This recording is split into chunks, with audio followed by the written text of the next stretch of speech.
জ্বালাবি আর কতকাল জ্বালাবি আর কতকাল জ্বালাবি গোপালগঞ্জের গোলাপি ব্লকেট ব্লকেট 10 মাইল ব্লকেট জ্বালো আগুন জ্বালো স্বৈরাচারের গদিতে আগুন জ্বালো একসাথে যুবলীগের গদিতে আগুন জ্বালো একসাথে ছাত্রলীগের গদিতে আগুন জ্বালো একসাথে মুজিববাদের কালো হাত ভেঙে দাও গুড়িয়ে দাও ছাত্রলীগের কালো হাত ভেঙে দাও গুড়িয়ে দাও স্বৈরাচারের কালো হাত ফ্যাসিবাদ আবারও মাথাচাড়া দিয়ে উঠছে। এই ফ্যাসিবাদকে মাটির সাথে মিশিয়ে দেয়া পর্যন্ত আমরা রাজপথ ছাড়বো না, ছাড়বো না, ছাড়বো না। আমরা দেখেছি সকাল থেকে ছাত্রলীগের, যুবলীগের, এই সন্ত্রাস লীগের নিষিদ্ধ সংগঠনের বিভিন্ন অপকর্ম দেখেছি আমরা। তারা পুলিশের উপর অতর্কিত হামলা চালিয়েছে, তারা সেখানকার উপজেলা নির্বাহী অফিসারের গাড়িতে গাড়ি বহরে হামলা চালিয়েছে। কিন্তু সেখানকার প্রশাসন এতই দুর্বল, এতই ভঙ্গুর, তারা কেন কোনো কিছু অ্যাকশনে যেতে পারেনি? এই প্রশ্ন আমি বর্তমান ইন্টারিম গভর্নমেন্টকে করতে চাই। সেখানকার প্রশাসন এত ভঙ্গুর কেন?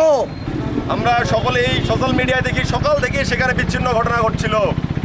এত পুরো প্রশাসন এবং অভ্যুত্থানের পরেও প্রশাসনের এত দুর্বলতা এর আগে কখনো দেখা যায়নি।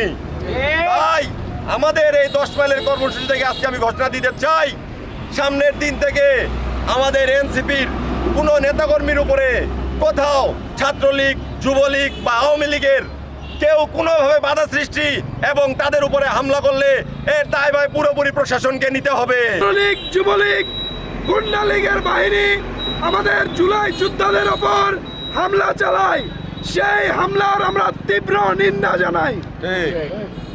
সেই সাথে প্রশাসনকে আজকের এই হামলার দায় নিতে হবে।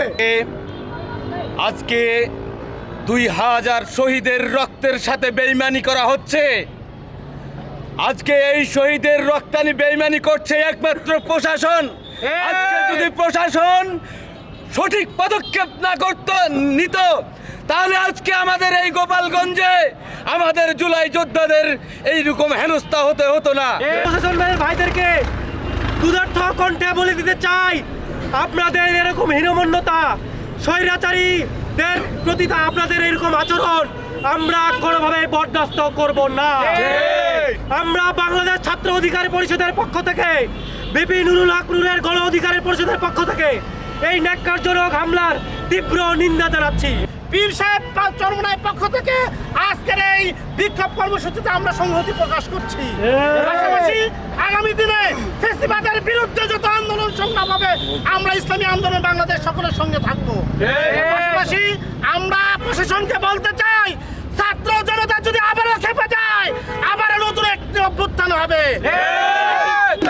গোপালগঞ্জের গোলাপি আর কতকাল জ্বালাবি আর কতকাল জ্বালাবি গোপালগঞ্জের গোলাপি গোপালগঞ্জের গোলাপি আর কতকাল জ্বালাবি এই বাঁশের লাঠি তৈরি করো, গোপালগঞ্জ স্বাধীন করো, গোপালগঞ্জকে স্বাধীন করো, বাঁশের লাঠি তৈরি করো, বাঁশের লাঠি তৈরি করো, গোপালগঞ্জ স্বাধীন করো, গোপালগঞ্জকে স্বাধীন করো, বাঁশের লাঠি